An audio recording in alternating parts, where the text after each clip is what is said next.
దేవుని నామమునకు స్తోత్రం నండి. ఈనాటి ధ్యానాంశము, ఓ బలిపీఠమా నీ భాగ్యము ఎంతో గొప్పది. యెషయా గ్రంథం 33 అధ్యాయం 14 వచనం. మనలో ఎవడు నిత్యము దహించు అగ్నితో నివసింపగలడు?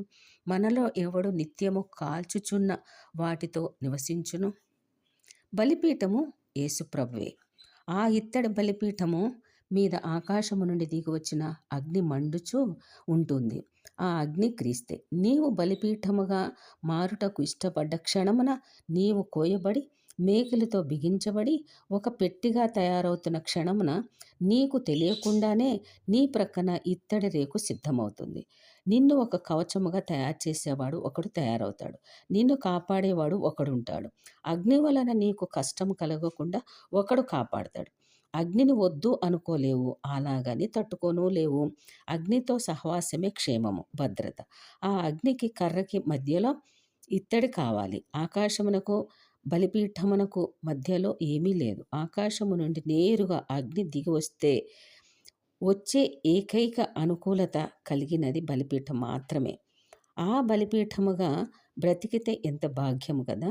అందుకే దేవుడు అడుగుచున్నాడు, నిత్యము దహించు అగ్నితో నివసింపగలవా అని.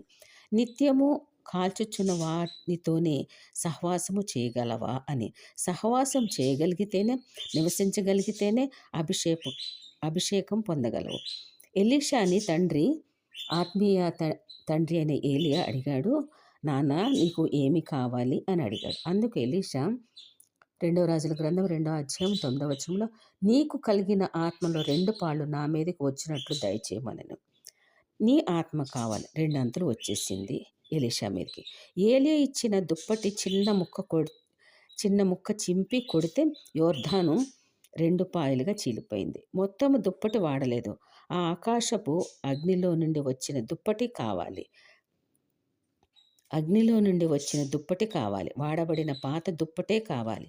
ఏలియా యొక్క దేవుడని యెహోవా ఎక్కడ ఉన్నాడని దుప్పటితో కొట్టగా యోర్దాను నది అటు ఇటు విడిపోయినందున ఎలీషా అవతలి యొడ్డునకు దర్జాగా నడుచుకుంటూ వచ్చేశాడు.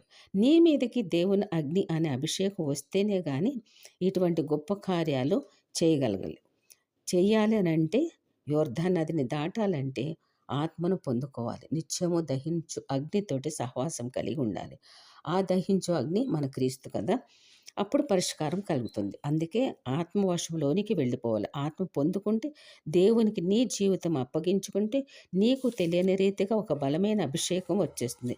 దేవునికి నీ జీవితం అప్పగించుకుంటే ఎన్ని ప్రతికూల పరిస్థితులు వచ్చినా బలిపీఠం క్రిందనున్న జల్లెడ నుండి బూడిదగా క్రిందకు ఆ యొక్క ప్రతికూల పరిస్థితులన్నీ కూడా వెళ్ళిపోతాయి. అప్పుడు అనుకూల పరిస్థితులుగా మారుతుంది నీ జీవితం.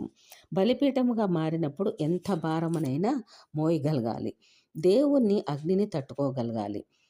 కనుక అగ్నికి కర్రకి మధ్యలో ఇత్తడి రేకును పెట్టారు. దేవుని కృప పొందిన నీవు ఇత్తడి రేకుగా ఉండాలి. నేను అరణ్యములో కానీ లోయలలో కానీ తుమ్మ చెక్కగా ఉండిపోకూడదు. నన్ను నరికి ఒడ్డుకు చేర్చే దైవజనుడు కావాలి. నన్ను ఒక ఉపయోగకరమైన పెట్టెగా చేసే దైవజనుడు కావాలి. నేను బలిపీఠముగా మారిపోవాలి. నేను ద్వారము గుండా ఆవరణంలోనికి వచ్చేయాలి.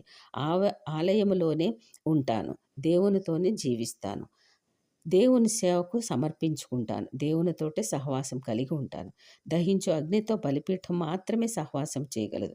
ఇంకెవ్వరికి ఆ స్థాయి లేదు. ఎంత ఎదిగినా ఏం లాభం ఉండదు కదా. తుమ్మ చెట్టు త్వరగా నరకబడి గుడిలో ఉండి ఆ అగ్నితో నివసిస్తే మేలు కదా.